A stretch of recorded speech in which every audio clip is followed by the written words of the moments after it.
CyberMaterial presents Ask Me Anything Cyber, a fun, interactive weekly event for everything cybersecurity. Join us every week at noon Eastern Time for a high-energy, no-fluff recap of the week's biggest cyber stories. From data breaches and threat intel to major legal updates. Whether it's a high-profile hack, a new APT on the rise, or a must-attend summit, we've got it covered. But that's not all. We'll also break down the latest job market trends, share our thoughts on cyber stocks, and give you actionable insights to stay ahead. And of course, we wrap things up with what makes this show special, live Q&A with you. Have a question about a breach? Want to know how a threat works? Curious about getting started in cyber? Let us know and we'll answer it live. Without further ado, let's get this event started.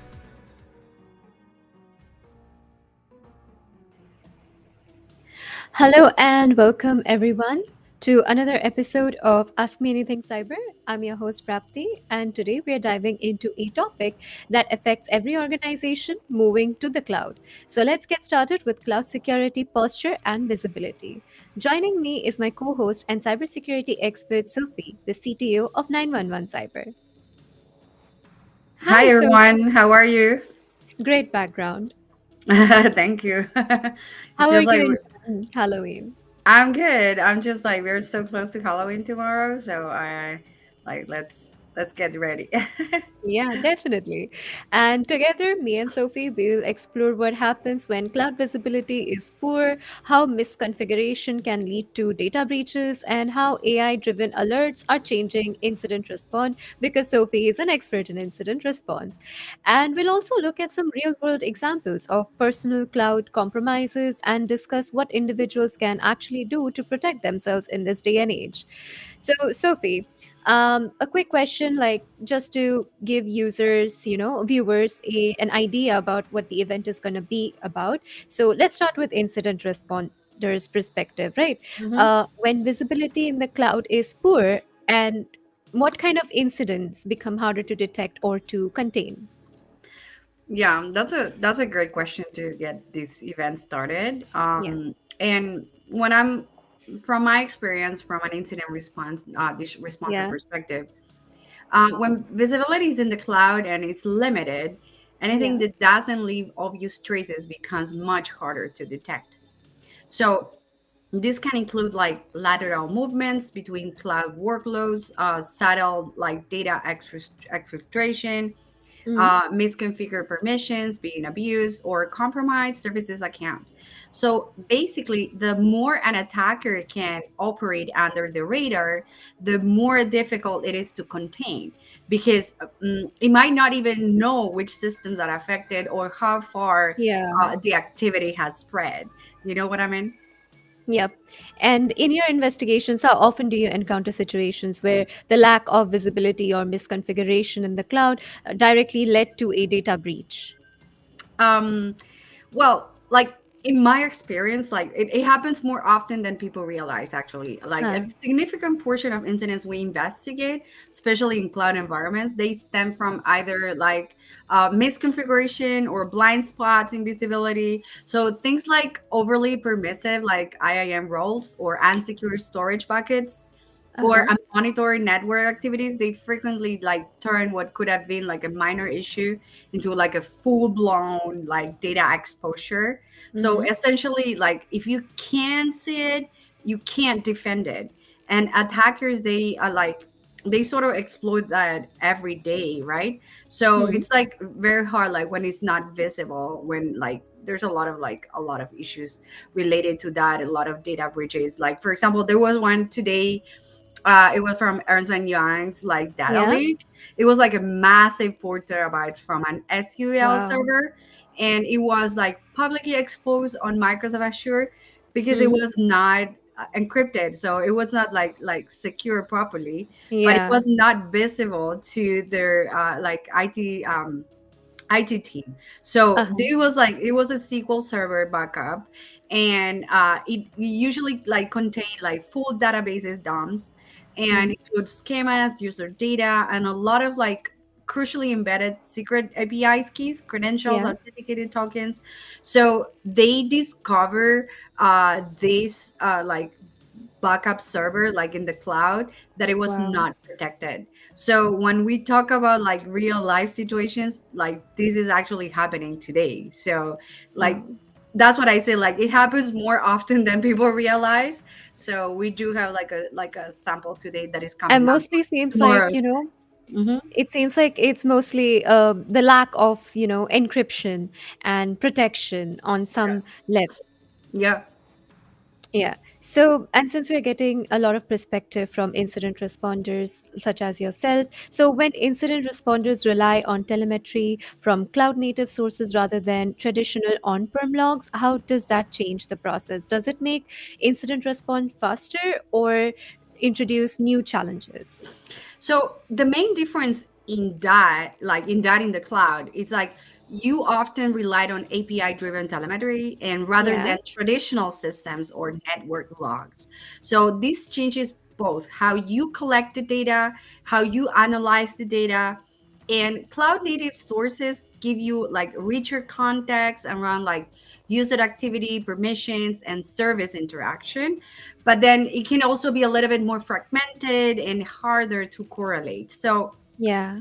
just to go back to like specific question, like on-prem logs are usually more consistent, I can say, but they Yeah. might miss like cloud specific behaviors. So in the cloud, incident response requires like a mindset shift. So you are piecing together activities across services and regions Yeah. rather than just scanning a set of servers or endpoints, like this Okay. comparison. Is like there. And finally, because people are using AI and these days, so let's talk about it. Do AI driven alerts improve the speed or quality of response, or do they sometimes overwhelm analysts with a lot of noise? Yeah. Wow. So this is for my AI fans are there.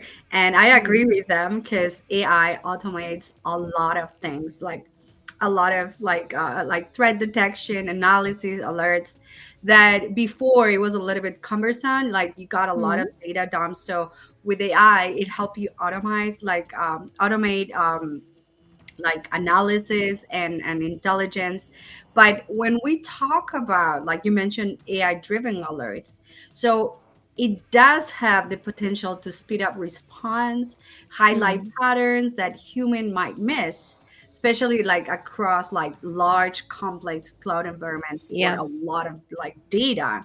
But there's like a real risk of noise that we always talk about, like too many low quality alerts can actually like turn into like a slow analysis or like a alert fatigue that we always talk Yeah. about.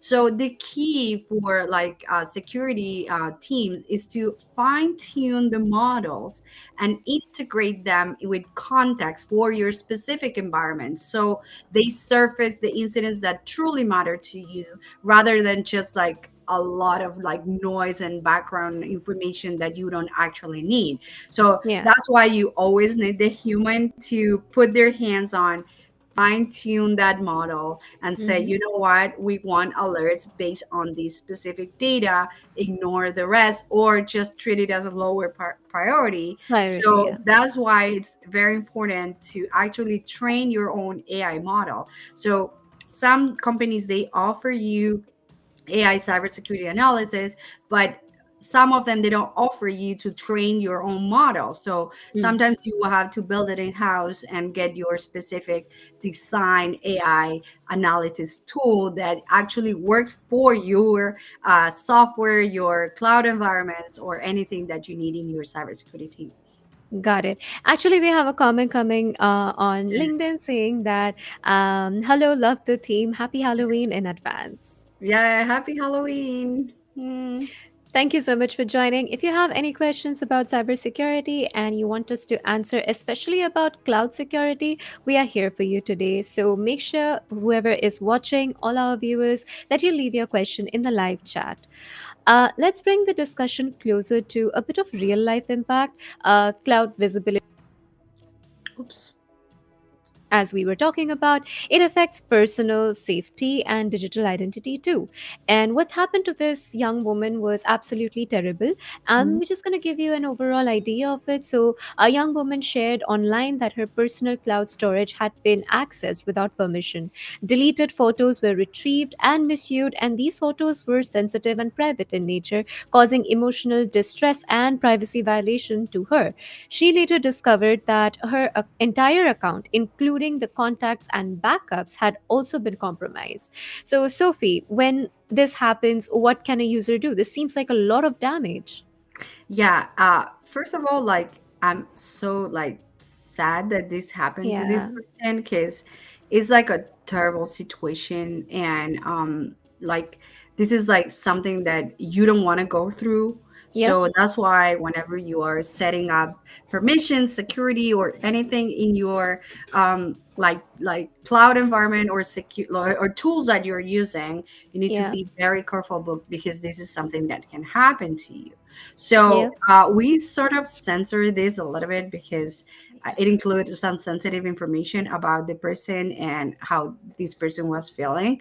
So what it happens is like with like when I'm talking about like cloud visibility, isn't just like a technical concern. I can say Yeah. in this case it has a real human consequence, Yeah. because this personal account, like person's account, was compromised, and it's not just data on a screen or like email address or passwords. In this case, it was like photos, contact, Yep. private information, so that people actually assume they are safe. So when you have limited visibility and weak controls, make it easier for attackers to exploit those Uh-huh. gaps, and the impact like emotional distress, loss of privacy, and you sort of like lost trust in the system, I can say. So Yeah. it's immediate, like, and very real. So for us, like incident responders, um, these situations remind us that improving cloud security isn't just about like preventing a data breach, it's also protecting people's lives and Uh-huh. trust. This person, although we censor it, this person is sort of, we're talking about like committing Yeah. suicide, or like so they didn't even want to go to the authorities because it was like No. nudes She's young and and like she's minor. exactly. So there's a lot of implications, Yeah. and this is because people assume that because it's on iCloud, it's sort of protected, but you always need to make sure that what you are doing, like when you put security in your personal accounts, you need to be thorough. You need to have 2FA. You need to Mm-hmm. be having ways to recover your account, and Yeah. also alerts are very important, because if you somebody gets access to your account, you usually Mm. receive an email, somebody tried to connect to your account, so you Yeah. sort of like, it wasn't me. So you go, and Apple support have like a very good support, so you can actually reach out to them and troubleshoot it and get access, especially because it involves this personal, like Yeah. sensitive information. And so, like, what could like she do right now in this situation other than obviously telling a responsible adult and maybe going to the police? Is there any other step that she can take? What I always recommend is don't engage with the Person who's yes, blackmailing. yeah, Yeah. with the blackmailers, because you sort of like instigate them to keep coming for more, Mm. because whenever they see that they can get something from you, they will keep trying. So don't engage, just remain calm, let your contacts know about this situation, because that's like damage control. And of Yeah. course, it's always good to involve the authorities, because this case involves like personal information, like Yep. sensitive images. So it's good to always have someone like backing you up with like a Yep. lot of like, like, because that's a crime. The person Yeah. who had access to this information, it's a crime, so you should involve the authorities. Yeah, definitely. I definitely think that this person needs a lot of encouragement because they are the ones who is doing the crime and you're the one who is thinking about it. So I hope that you get the help that you deserve. And moving on, we're going to talk about security keys and iCloud hijacking. So, another user asked whether using a physical security key like a YubiKey, we talked about it very often, completely prevents iCloud hijacking. They wondered if a bad actor with both the iPhone and passcode could still change passwords, regenerate recovery keys, or alter trusted numbers even with a security key in place. So, Sophie, what would you have an answer for this? So for those who don't know like what like YubiKey or like those security keys are, these are the ones that this person is talking about. These are like physical, I can say like a USB drive or like a Yeah. physical key. So this is like a physical RTP. So it will always like be like helping you to authenticate. So it will connect the data from your physical key to your online applications, and they will pair it. So whenever you try to log in into like whatever you use this key for, you have to put it in your USB on your computer, Hmm. and it will authenticate using a physical security key. Now, Okay. regarding the question from this user, which is like if the iCloud can get hijacked, Yeah. Yep.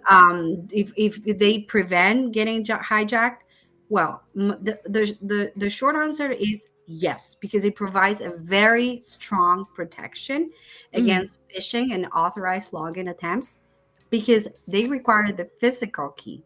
So it's not like they may have access to your phone, they can see Yeah. probably your authenticator keys if they have spyware or something, but having access to your physical key, like that's another level. Yep. So we know most scammers are overseas, I can say. So getting access to your physical key, it's a little bit like almost Less impossible. likely. Yeah. Yes, unless you are being targeted directly, so Yep. somebody's following you and checking everything of your movements and know exactly what you're doing, and they snatch your key, Yeah. it's less likely that your accounts are going to be like hijacked if you have a physical key. Yeah. Now, It's less likely. yeah, yeah. But however, it doesn't make the account completely immune if somebody already has access or a Oh. trusted device. Like, for example, they have access to your iPhone, or Huh. they have access to your device passcode. Sometimes when you log in into your iCloud, you Hmm. get a pop up on your Mac saying enter the code. or on your iPhone, so you can sort of like authenticate. So and if they're using the same location that you usually log in into your iCloud account, so it doesn't make it 100% secure, but I can say Yeah. you're like 90% like secure in terms of like comparing to other type of Methods. yeah, two-factor authentication. Now, Hmm. what I can say, like a scenario that an attacker, they can potentially access account recovery flows. Let's say they're trying to change your iCloud password, they try to update the trusted phone numbers, or Yeah. even regenerating a new recovery key, which Hmm. you also is being paired with the physical ID, and it can lock you out. However, I can say, like, because like physical compromise, it's like not that likely in this scenario. You are sort of like, you have an extra layer to say, you know Yeah. what, somebody's trying to get access to my account. So you sort of stop it right there. Like you contact Apple and you say, you know what, somebody's tried to change my iPhone trusted device. They tried to change my phone number. So I have this security key that can say that Hmm. it's me that is the owner of the account. So this is sort of like an extra layer Layer. of like showing Apple that you are the rightful owner. Yeah. And it doesn't make it impermeable, but definitely a little bit more secure from hijacking. Yeah. And I really like what you shared, Sophie. We have a question here coming from Berwin. Do Mhm. you think a local NAS is better NAS. compared to iCloud and Google Drive, maybe as a more secure alternative? Actually, yes, I can say 100% yes, because this is again the physical, like the physical like device that you have at home. And Hmm. actually, for those that don't know what an NAS is, I do have one Yeah. here too. I did not know. Um, so this is an NAS. Like it's Wow. like a physical storage. So let's say this one has around like uh 5 terabytes, so you can store all your information here. But the thing is, like some other NAS, they are connected to the cloud. This is an offline device. This is Okay. just like an offline storage. But other NAS, they are like, they can be local NAS, which is not connected to the The internet. cloud. Yeah. Exactly, which is like a network attached storage. That's what NAS stands for. Uh-huh. And it could be a more secure alternative comparing to services like iCloud or Google Drive. Now, there's a trade-off here. It's offline. Yeah. You won't be able to access your NAS if you travel, unless you create like a small server that connects to your NAS, so you can access your information on the cloud or Okay. online.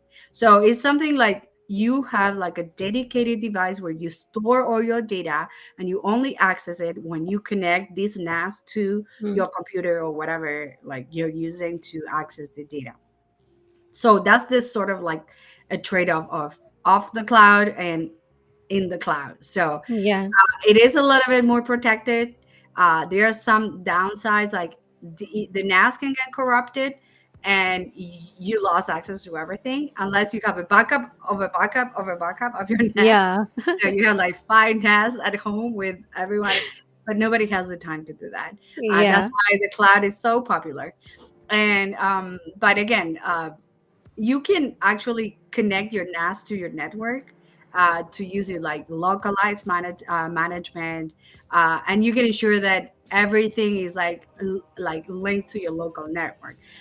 But again, I can say to Berwin, both, like iCloud or Google Drive or Dropbox or anything like a cloud that you use, but also have a local NAS that is going to help you protect your data Yeah. in terms of like, you know what I mean? Like it will help you have your data stored in a specific place.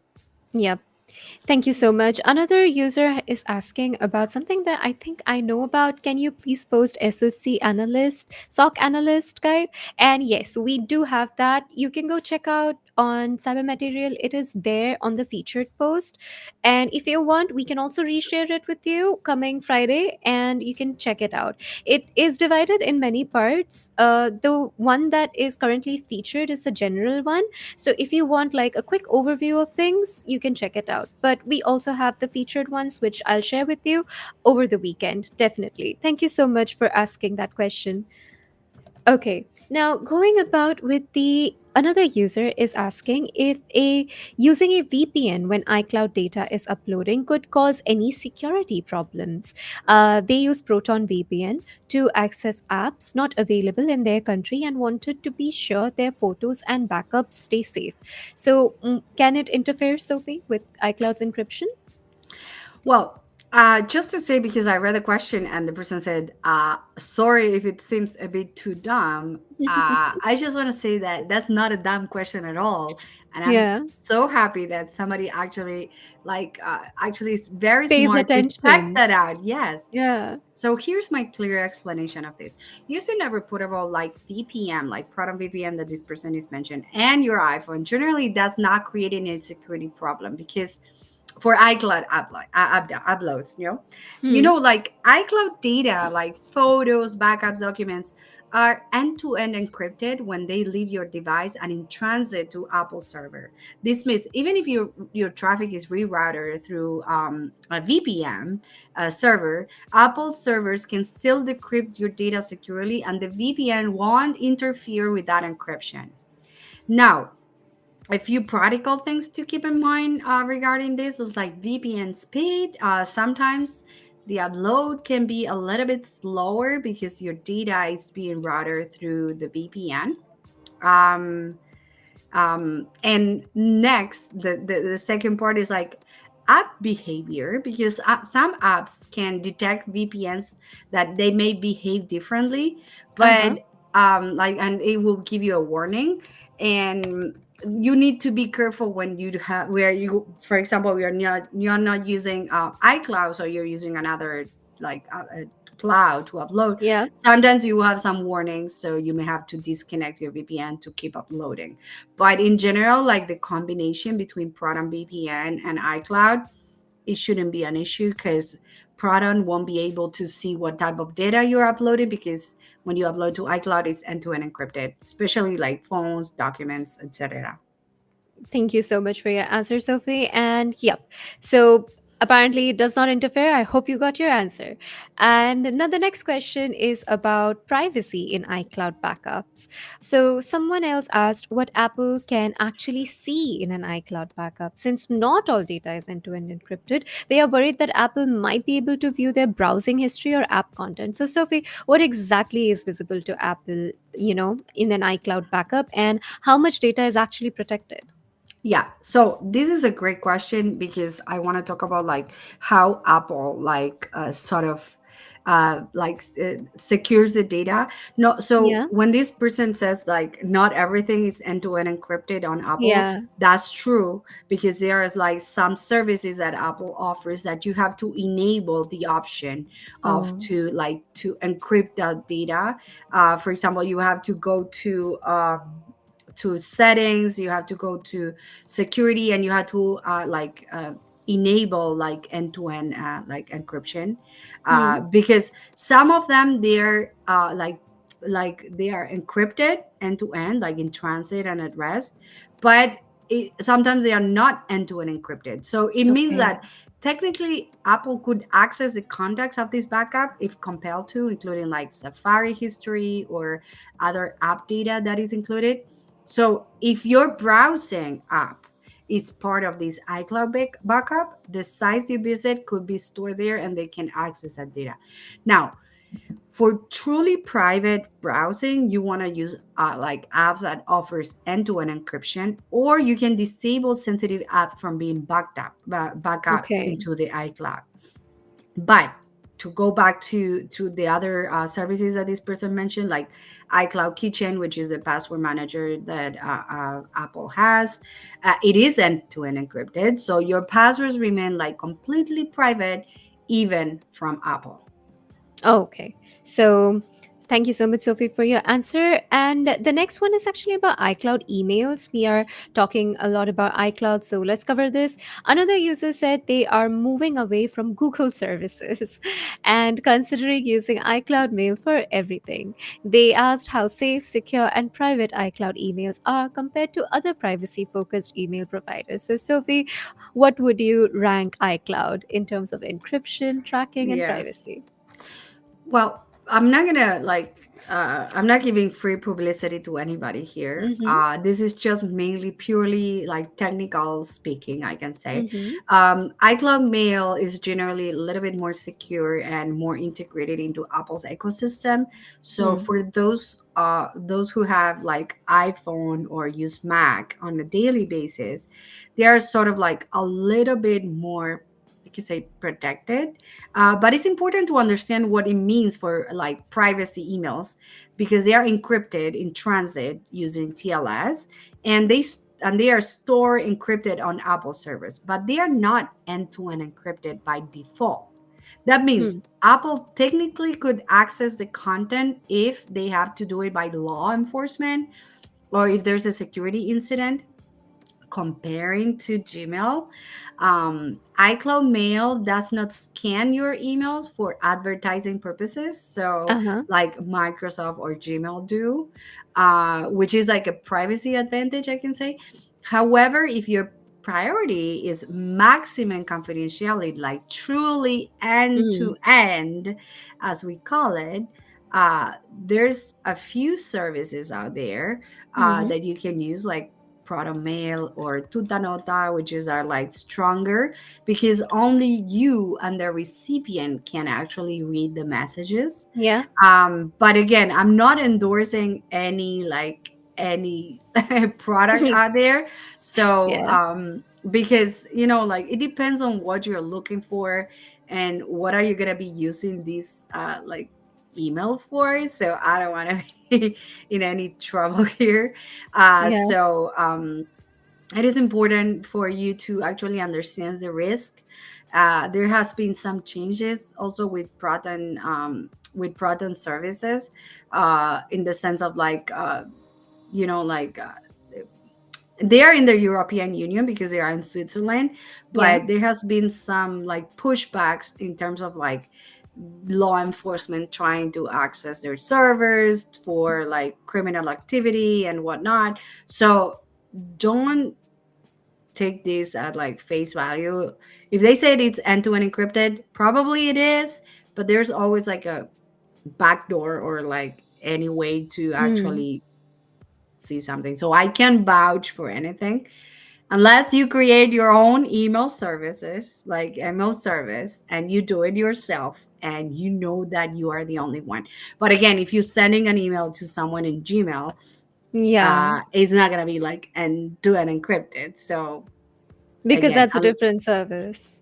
exactly. And Mhm. anyway, what I'm saying is like you can create your own email service, and if you want to talk to someone, you can give them an account on your email server, and you can communicate there, and everything is your data, and everything is encrypted in your own servers. And if you don't want to use it anymore, you just delete it and buy. So that's it. Yeah. That's actually a good solution for people who want like maximum privacy and everything. Yeah. And before we move forward, a quick look at the bigger picture. Last week, AWS suffered a major outage that brought down services like Amazon Prime Video, Fortnite, and Perplexity. It's a reminder that even the most trusted cloud platforms can experience disruption. So, Sophie, what lessons can organizations and users learn from incidents like this? So, because we're talking about the cloud, and what happens, with cloud security and all of that, like just last week, I don't know if everybody was affected per se, but Hmm. AWS experienced like a significant outage on the US East One region. So, whenever you are deploying something on AWS, you have the option Hmm. to select different regions. Those who are in the East region are like everything on the east coast of the US, and those were effective. And it's like a critical hub that it has countless of services. So this impact, like it was like a big deal last week because it affected a lot of platforms like Prime Mm-hmm. Video, gaming services like Fortnite was down, like Snapchat, Venmo, Duolingo, Robinhood, even Signal and Ring, they were Wow. down. So what happened here, and it's not much related to like a security incident per se, but there was Yeah. a disruption to the DNS resolution issue in that region, which is sort of cascaded into failures across the internet, like across the internal load balancing system.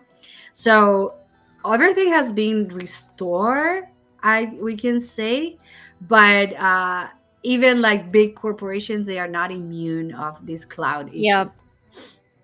And it seems like it took a long time to restore it. As far as I heard, it took them about a day or two to Yes. completely get everything back on track, which was Yeah. a bit shocking considering how much manpower a company actually has. And even Yeah. still, then there could always be something that goes wrong. Yeah. And it also happened like to Azure yesterday or the day before. And it's sort of like a lot of these cloud companies are having like some DNS issues. I remember Google Cloud also had some issues a couple of months ago, and also had an issue with YouTube like 2 weeks Yep. ago. So it's like the cloud is like the like the pillar of everything that is happening out Yeah. there. So even though it was not like a hacking incident, it's still an incident, and Yeah. it's still like a security incident because there are so many companies that they rely Yeah. on like on this infrastructure. So it's like it was like a crisis. Yeah, definitely. And caused a lot of disruptions. And Hmm. so we're going to talk about a little bit about the future and have some takeaways from But we today's have cloud conversation. Oh, yeah, we have a question here. yeah. It's by Jahangir Sheikh, and he's asking, what is CASB? Where can we implement this solution? So I hope you're talking about like cloud access security broker.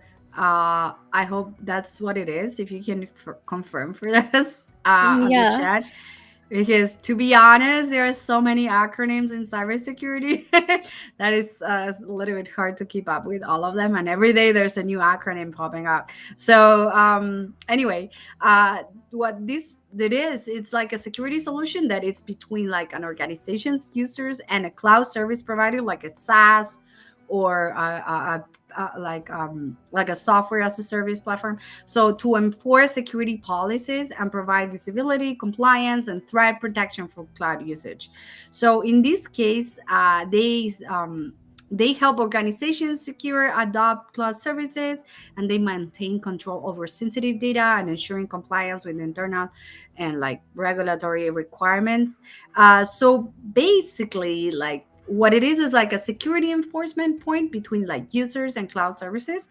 So it mm-hmm. will allow organizations to leverage like cloud platforms safely, and they will maintain visibility, control, compliance. So this question goes perfect to the first question that we asked about visibility. So Yeah. yes, it will actually help a lot this solution to give like security teams visibility of the cloud services that you are contracting. Yeah.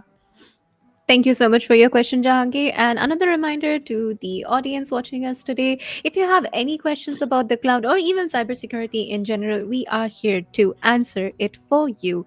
And now let's take a look at the future and, have some takeaways. So, Sophie, when responding to cloud breaches, how can responders balance like empathy and evidence collection? In other words, how do you make sure the victim feels supported while you're still gathering the technical details, because we did see like a victim, like it was truly bad, the first incident that we saw. So Yeah. what can we do? Yeah, and this is like a more like a human question Hmm. as opposed to be like a technical question. Yeah. And like it is really important to separate like technical investigation from assigning blame, Mm-hmm. because most of the time when we encounter like cyber incidents or like any issue regarding a specific individual, we always put the blame on the victim because they didn't do this, they didn't do Yeah. that, or they forgot, or they were careless. So responders like myself, they always have to communicate clearly with them, and we need to be like empathetic and not to blame the victim.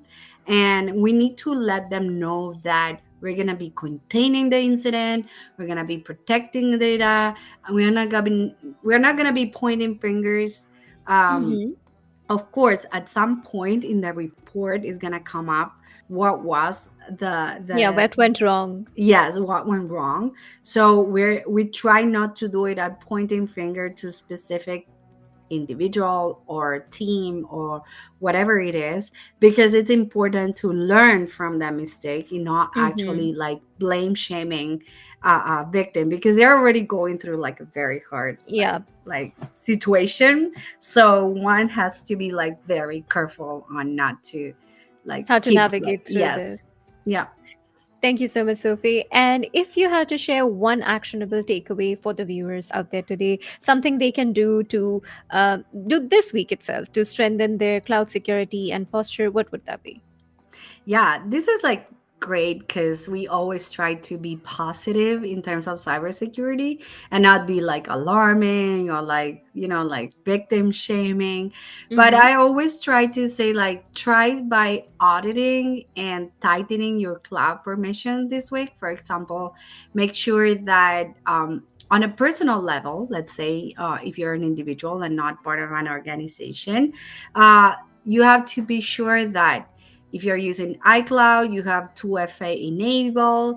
Your security devices are the ones that you actually want them to be. For example, if you had an old iPhone that you don't use anymore, make sure to remove it, because if you sold your iPhone to somebody else, they may Yeah. be able to like access your iCloud because it's still as a backup. So make sure to clean up any old devices that you have.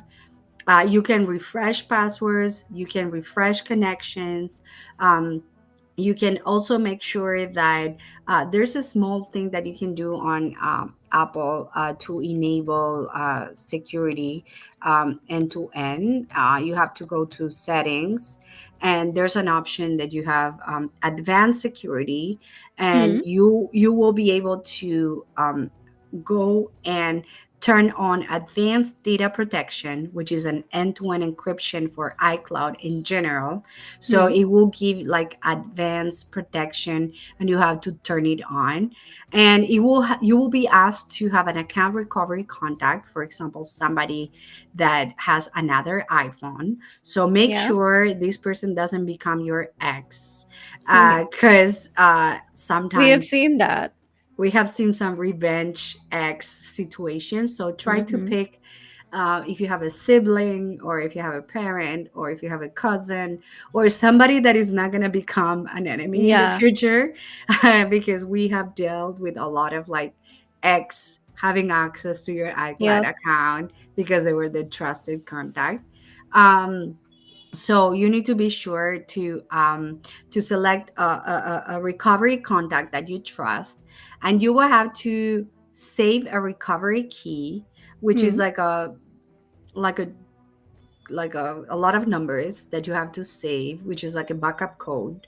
Hmm. And you can actually take a screenshot, you can print it, you can do something and save it somewhere that you will remember that this recovery key is.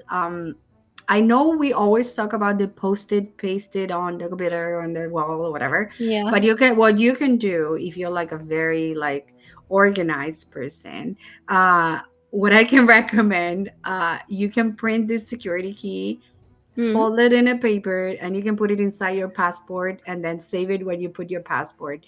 So you will Mm-hmm. always know where it is. And that's something that you always have secure, because your passport is always, Yep. I can say, in a Always kept secure in the place. best place. Yeah. Yes. So save that security key. But you can also make a lot of copies. I don't know. You can put it inside a bottle, inside your toilet. I don't know. Yeah. You can Like put it somewhere, anywhere. yeah, somewhere like you will actually remember, and not just leave it pasted on your wall, because anybody can access your home, or Yeah. you even are like live streaming and you're just live streaming your security key from, Yeah. you know, so it's like just put it in a safe place. So that's one of the tips that I can give you in terms of like we can call it cyber hygiene. Can we call it that way? Yeah. uh Definitely. Yes, so those are the things that you can actually do to start like giving some like clean up and a Clean little up. bit of update, and it's always good to update credentials from time to time, because if you reuse those credentials, you know what happens, right? Yeah. I think we have a follow up question. I know a follow up on the conversation we had about NAS previously from Birwin, who is saying that I was talking about the server NAS with the router port forwarding, so you can access it from anywhere in the world.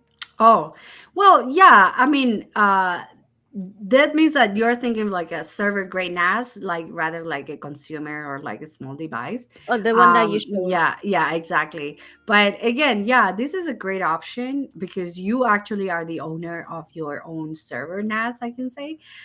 You will have full control like over what type of like OS you want to run, Yeah, network segmentation, any firewall, VPN, whatever you want to access. If you want to have like restricted SSH access, you can have anything that you want because you can do it. However, it's not like the common of the users can do that. yeah, But if you're like a tech person, absolutely go ahead, do it. There's a lot of open source softwares out there that you can just deploy it. yeah. Um, Ones that come to my mind, like Nextcloud, you can use. You can just deploy it, and you can have your own like Dropbox, but is your own like data. But if you lose it, you lose it. You know what I mean? Like, It's a risk. yeah, if you lose access to your, I don't know, AWS account, and that server is gone forever. So yeah, Yes, you can still do it. I pros mean, and cons, yeah, of course. just But like also, everything. also Dropbox can disappear as well as a company. So there's nothing you can do Uh about it. huh. Yeah. So So, this yeah, thing. thank you, Sophie, so much for your insight. And this conversation really showed that cloud visibility is not just like a business issue, it affects everyone who stores personal data online. And, Sophie, before we close this segment, what message would you like to leave for anyone who still underestimates the risk of invisible cloud exposure? Well, I mean, what I can say is like just because you can see it, it doesn't mean that it's safe. Mm-hmm. So, invisible cloud exposures, they can affect anyone from corporations, individuals, and the consequences are not just technical, they are personal. We have seen it before. So, take control of your accounts, monitor activity, and treat your cloud data with the same care as your physical valuables. Yeah. So, in this case, I can say visibility is not an option, it is essential to protect your privacy and security. So it's good to be an organized person and to keep track of everything so you have visibility. But as one of our viewers mentioned, with the solution of CSV, it will help you tackle down a lot of the visibility issues in the corporate world. Thank you so much, Sophie, for your insights. And before we head into our next segment, let's take a look at Cyber Briefing, where we recap the top cybersecurity alerts and incidents of the week. Stay ahead of the cyber curve with real-time alerts, incident reports, and the latest cybersecurity news, all in one streamlined, easy-to-read newsletter. Join more than 20,000 subscribers who rely on Cyber Briefing, available on LinkedIn, Medium, and now on Substack. Don't wait to protect your digital world. Subscribe today and stay informed with Cyber Briefing by CyberMaterial.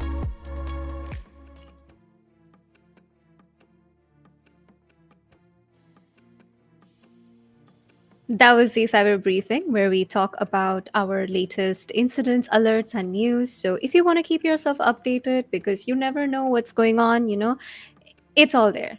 It's all there at one single place. And if you subscribe to it, you get a mail from us. And over there, you can read about everything cybersecurity, any major data breaches, anything that you need to be aware of, a phishing attempt. And I've even noticed today that there was this alert about AI cloaking or something like that. So Yes. be very careful about these things.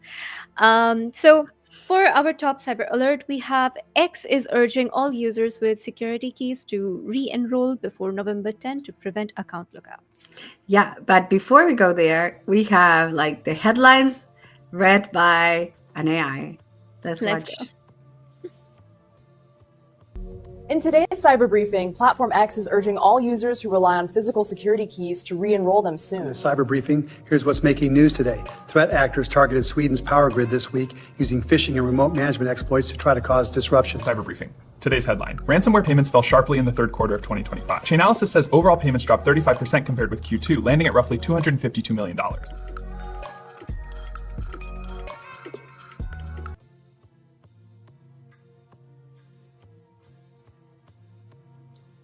That was the alerts brought to you by an AI. And thank you, Sophie, so much for introducing us with this recap. So, what are your thoughts about the alert?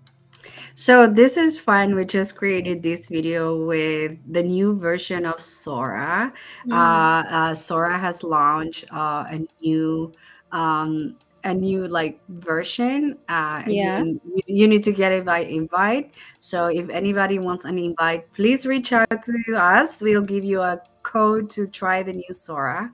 And what is gonna be fun is you're gonna be able to test a lot of like 10 to 9 seconds of like cool like videos. We have Yeah. here Mark Cuban telling us the headlines of today, and also we have Sam Altman, which is the founder of OpenAI, also telling us the cybersecurity news of today. So this is fun. You can go and try it. You can even use your own persona to just like read headlines and whatnot.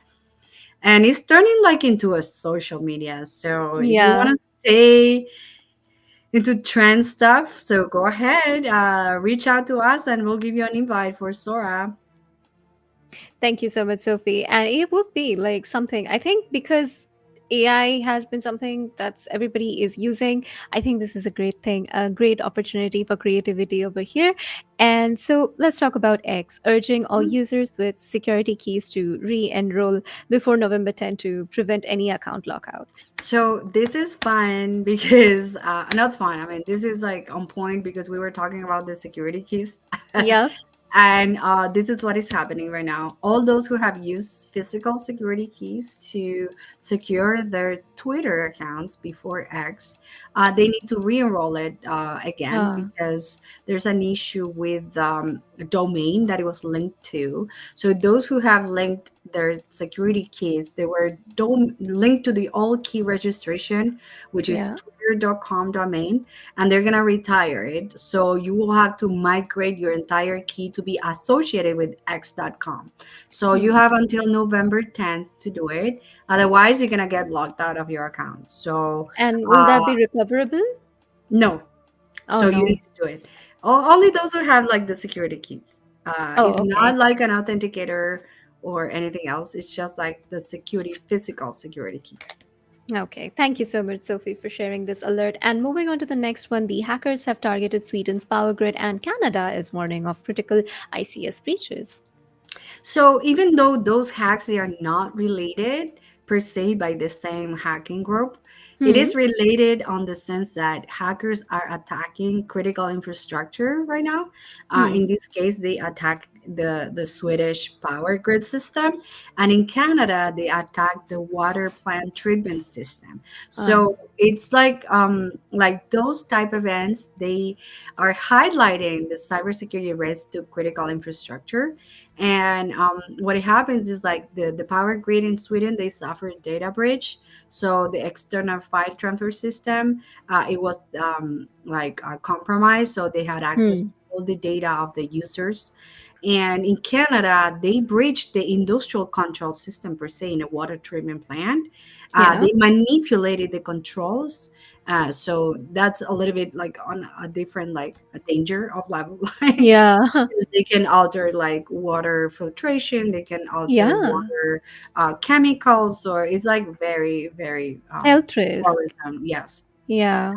They are not directly linked, but the key lesson here is like there is like a focus that cybersecurity is, we need to focus on critical infrastructure because it can affect millions of people. Yep. And in health and like on a personal level, physical level. So this is a little bit worrisome. Definitely. And speaking of the cyber news that was shared by Sam Altman, ransomware payments have fallen during Q3 of 2025, suggesting progress. So, what do you think, Sophie? So, it's half good news, I can say, because it's not that ransomware attacks have have Ah, fallen. It's just ransomware payments.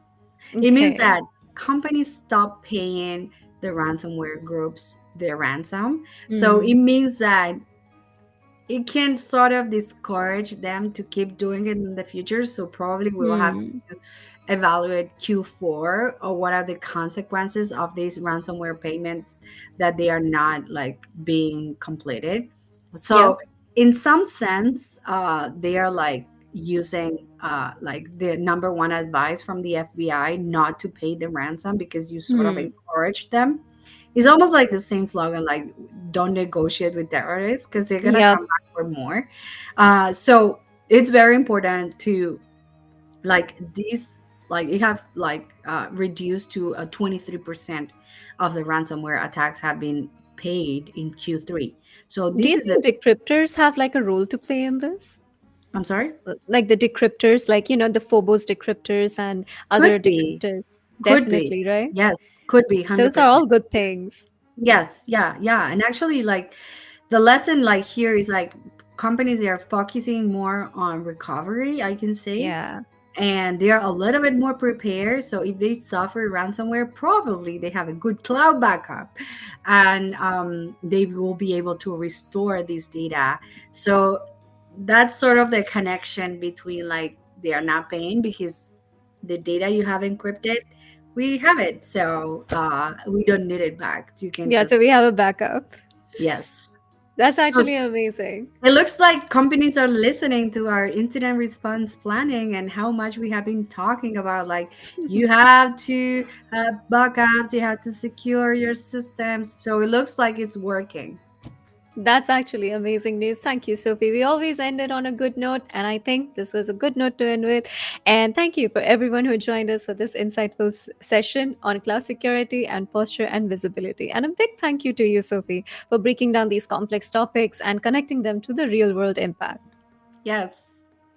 So, I think it was really enjoyable, the background screen today. yeah, right? We got Definitely. a lot of like Halloween things. Yeah. So, happy Halloween to everybody. Stay safe out there. And for those that are going to be on the East Coast, it's going to be very cold tomorrow. So, wear a coat. So don't get cyber spooked, you guys. Happy Halloween. And do not miss our next episode coming up on November 6th at noon EST. Thank you so much for watching Ask Me Anything Cyber. Stay safe, stay informed, and see you next time. Bye. Happy Halloween. Thank you for watching. Stay tuned for our next Ask Me Anything Cyber, a fun, interactive weekly event for everything cybersecurity. Join us every week at noon Eastern Time for another high-energy recap of the week's biggest cyber stories, from data breaches and threat intel to major legal updates. Whether it's a high-profile hack, a new APT on the rise, or a must-attend summit, we've got it covered. But that's not all.